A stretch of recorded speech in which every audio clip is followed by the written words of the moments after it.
Bonjour tout le monde, c'est Monsieur 2X. Donc dans cette vidéo, nous allons discuter de la méthode par substitution pour le calcul de primitives. Alors avant que vous ne vous attaquiez à cette vidéo et aux exercices associés, moi ce que je vous conseille de faire, c'est de faire une liste avec toutes vos formules de base. Vous avez dû en voir au cours avec vos fonctions, les dérivés associés et les primitives associées, peu importe votre option. Ça va vous aider dans la résolution des exercices.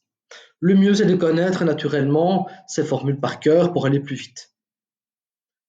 Alors, deuxièmement aussi, lorsque lorsque vous calculez une primitive, vous ne savez pas forcément quelle méthode va fonctionner parce qu'il en existe des tonnes et des tonnes et des tonnes de méthodes.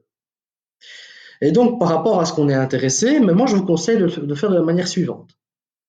Première chose, vous avez votre liste résumée. Regardez si ce que vous devez primitiver eh bien, n'est pas une formule de base directe. Si c'est le cas, tant mieux pour vous. Votre exercice est rapidement fait. Mais si ce n'est pas le cas, la méthode par substitution est la deuxième méthode de calcul que je vous conseille. On verra les méthodes suivantes, dans le cas où la méthode par substitution ne fonctionne pas. C'est quoi l'idée de la méthode par substitution? Alors, c'est un peu la même idée qu'un changement de variable, en fait. L'idée, c'est que votre primitive est composée d'un intégrant, donc l'argument de votre intégrale, ce que vous devez primitiver.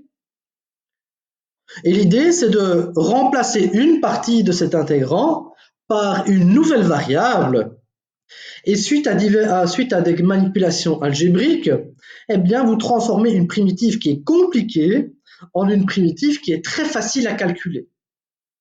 Et en général, via cette substitution, vous retombez sur une primitive qui vous oblige, qui vous guide vers une méthode, une autre méthode de calcul, mais qui est évidente au vu de ce qui sera écrit, ou alors elle vous permet de retomber tout de suite sur une formule de base.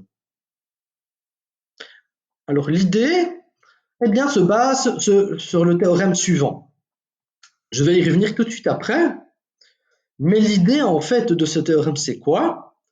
Eh bien, tout simplement, l'année passée, vous avez étudié les dérivés, vous avez appris à dériver une fonction composée. Eh bien, on pourrait dire que ce théorème, cette propriété, cette méthode par substitution, eh bien, est associée, c'est le penchant intégral de la dérivée d'une fonction composée. On pourrait dire ça. Alors, qu'est-ce qu'elle raconte? Elle raconte que voilà, vous voulez intégrer quelque chose qui est écrit sous cette forme. On remarque bien ici la composition de fonctions, f de g de x ou f rond g de x. On remarque ici la dérivée de g. Alors petit f, vous en connaissez une primitive grand F, et alors vous effectuez votre substitution, on pose une nouvelle variable, on effectue ici notre substitution, et bien le résultat de cette intégrale nous donne ceci comme réponse. Alors, où C est une constante.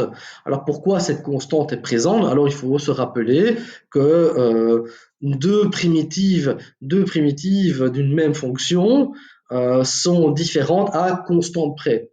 Donc, ce qui différencie deux primitives d'une même fonction, c'est juste la constante. Ok, c'est ça qu'on veut dire dans le ce plus C. Alors, ce théorème, c'est vraiment d'un point de vue théorique qu'on l'écrit. En pratique, c'est beaucoup plus simple que ça. On ne fait pas tout ce chipotage. Alors, quand allez-vous utiliser cette méthode par substitution? Comme je l'ai dit en début de vidéo, soit vous remarquez que ce que vous devez intégrer n'est pas une formule de base qui se trouve dans votre liste de formules, et vous allez l'appliquer lorsqu'on observe une fonction, quelque part dans votre intégrale, il y aura une certaine fonction qui ici est jouée par le rôle de g de x, et vous avez sa dérivée qui est présente. Eh bien, allons-y pour quelques exemples. Regardons un peu ce que ça donne en pratique. Commençons tout d'abord par cette intégrale. Alors, on recommence le processus. Posez-vous la question, est-ce que c'est une formule de base? Alors non, ce n'est pas une formule de base. Deuxièmement, est-ce que dans cette intégrale, quelque part, dans l'intégrand, est-ce qu'il y a un petit morceau qui représente une fonction et un autre petit morceau qui représente sa dérivée?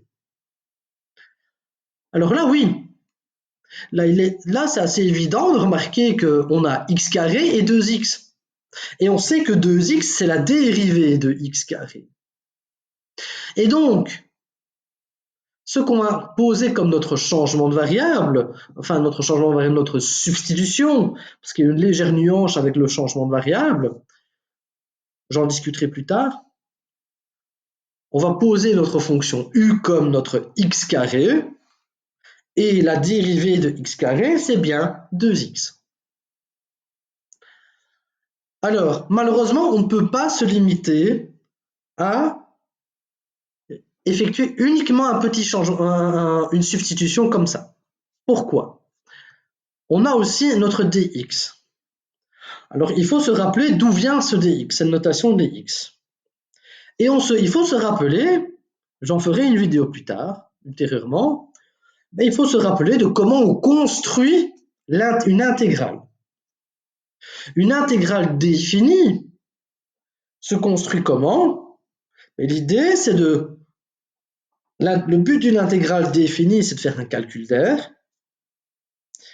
et sous une courbe, et l'idée, c'est de décomposer notre surface dont on veut calculer l'air en des rectangles. Et alors, lors de la construction, les delta x représentent les largeurs de vos rectangles, mais ce qu'on fait, c'est qu'on prend des rectangles de plus en plus fins, ce qui va approcher on va se rapprocher de plus en plus près de la vraie surface. Mais étant donné que les rectangles deviennent de plus en plus fins, la largeur de vos rectangles deviennent aussi très petits. Et donc, ils deviennent infinitésimaux. La largeur devient infinitésimale.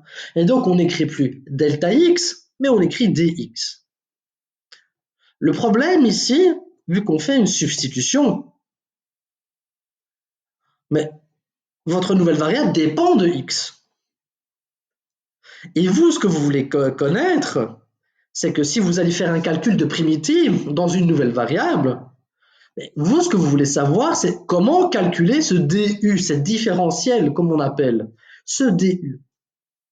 Et malheureusement, on ne peut pas faire n'importe quoi, on ne peut pas juste écrire du. Ça n'a pas de sens.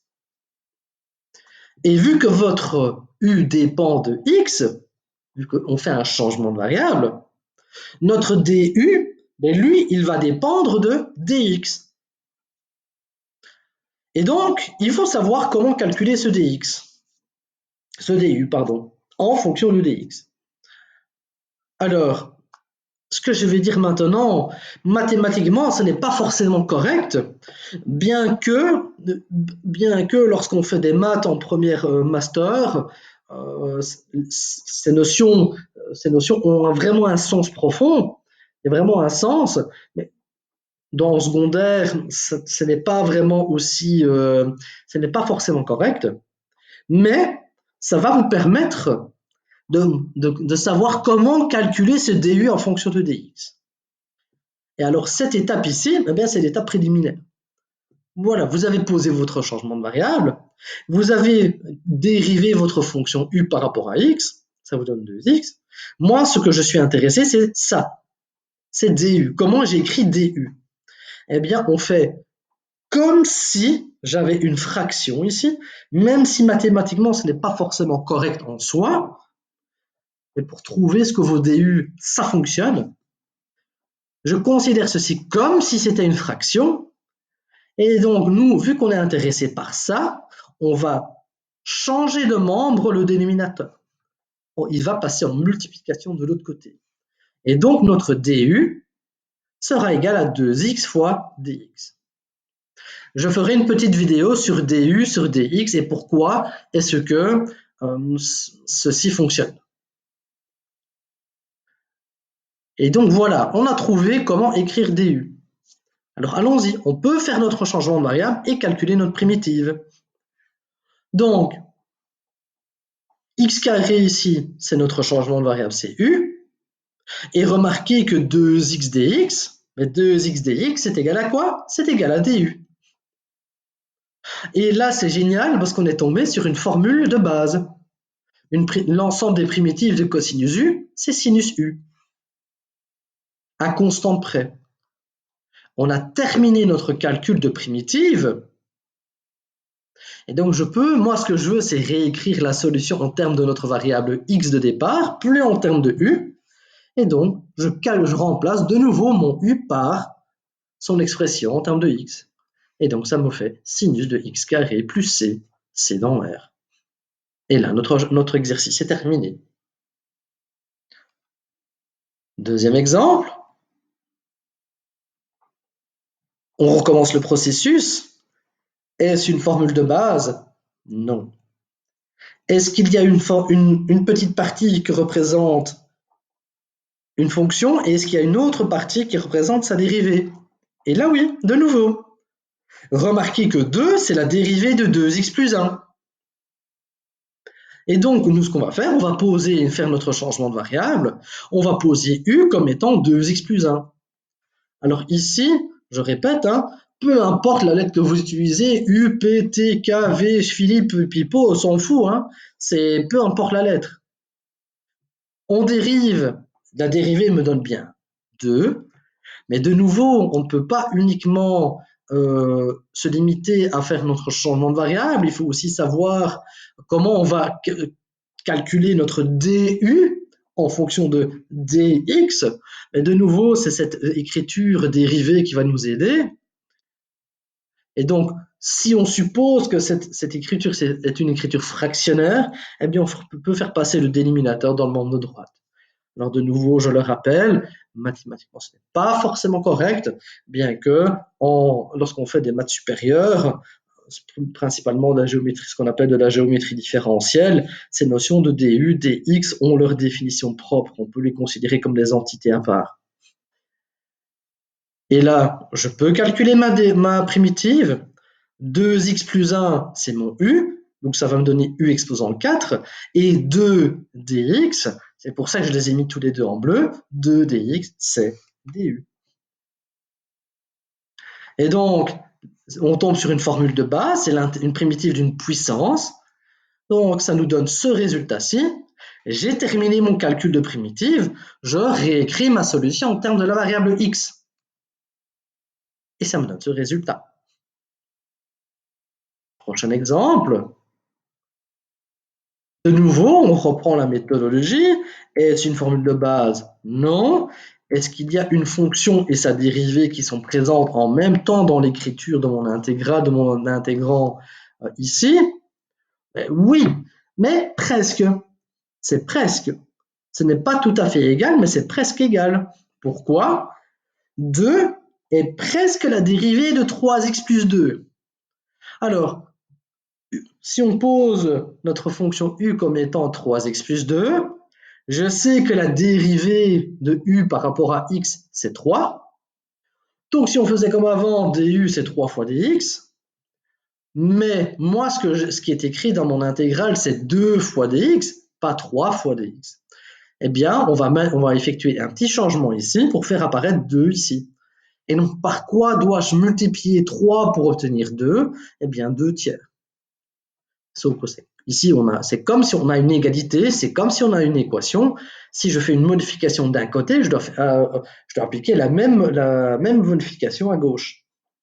Et donc, c'est pour ça que j'ai 2 tiers de u qui vaut 2 dx. Et là, c'est terminé. Je peux calculer ma primitive. Donc, 2 dx, c'est 2 tiers de du. Et 3x plus 2, c'est u, c'est ce que j'ai posé, donc ça me donne 1 sur u au cube. Alors, les constantes multiplicatives, comme ce 2 tiers, mais n'influencent en rien le calcul d'une primitive. Et donc, comme pour les dérivés, je peux les sortir de mon opération. Et 1 sur u au cube, rappelez-vous que ça peut être mis sous forme de puissance. Et là, j'ai une formule de base, je fais une primitive d'une puissance, et ça, on sait comment calculer. Ici, je simplifie par 2, je réécris sous forme fractionnaire, et là, j'ai calculé ma primitive, j'ai fini mon calcul, moi, je veux réécrire ma solution en termes de la variable x de départ. Et donc, je remplace de nouveau mon u ici par son expression 3x plus 2, ce qui me donne ce résultat-là. Donc, je remplace u par 3x plus 2. Et là, mon calcul est terminé. Dernier exemple, avec une exponentielle, mais rien ne change. Posez-vous la question, est-ce une formule de base? Non. Alors, est-ce que je peux trouver une petite partie de l'intégrand qui est une fonction et quelque part d'autre sa dérivée? Alors ici, de nouveau, presque. Alors le 5, ici, on peut le sortir, c'est une constante multiplicative, et donc je peux la sortir de ma primitive, elle n'influencera pas mon calcul. Alors, x carré, c'est de nouveau presque la dérivée de moins x cube. Pourquoi? Et parce que si je pose maintenant u comme étant moins x cube, eh bien la dérivée de moins x cube, c'est moins 3x carré. Donc si je fais comme avant, donc je fais passer mon dx du dénominateur dans le droite, il passe en multiplication. Mais moi, je suis juste intéressé par x carré, ce x carré dx, et donc le moins 3 me gêne, on va diviser par moins 3 chaque membre, ce qui me donne ceci. Et donc, la primitive que je veux calculer, comme je dis tantôt, le 5, on le sort de notre primitive. X carré dx, ce sera donc notre moins 1 tiers du. Et l'exponentiel, ici, mon moins x cube, c'est notre u. Alors, le moins 1 tiers est une constante multiplicative de nouveau. Je peux de nouveau la sortir de mon intégrale. Et là, j'ai une primitive que je dois calculer, la primitive de l'exponentielle. Je sais ce que ça vaut. C'est l'exponentielle de u. Mais moi, je veux la réponse en termes de la variable x, pas en termes de la variable u. Et donc, pour écrire la réponse, je remplace le u par son expression. Et là, j'ai terminé mon calcul. Alors, voici quelques exercices qui vont vous permettre de travailler la méthode par substitution. Voilà, seulement la dernière est adaptée pour ceux qui sont en terminale scientifique, en terminale S, ceux qui sont en maths 6 en Belgique ou en secondaire en Belgique et au Canada. Ceux qui sont en ES en France ou en maths 4, vous ne la faites pas, ce n'est pas adapté pour vous, le reste vous savez faire. Donc voilà, si vous avez aimé la vidéo, likez-la, partagez-la si vous estimez qu'elle peut aider quelqu'un à comprendre ce que c'est la méthode par substitution. Et je vous dis à très bientôt. Au revoir et courage dans cette période un peu compliquée.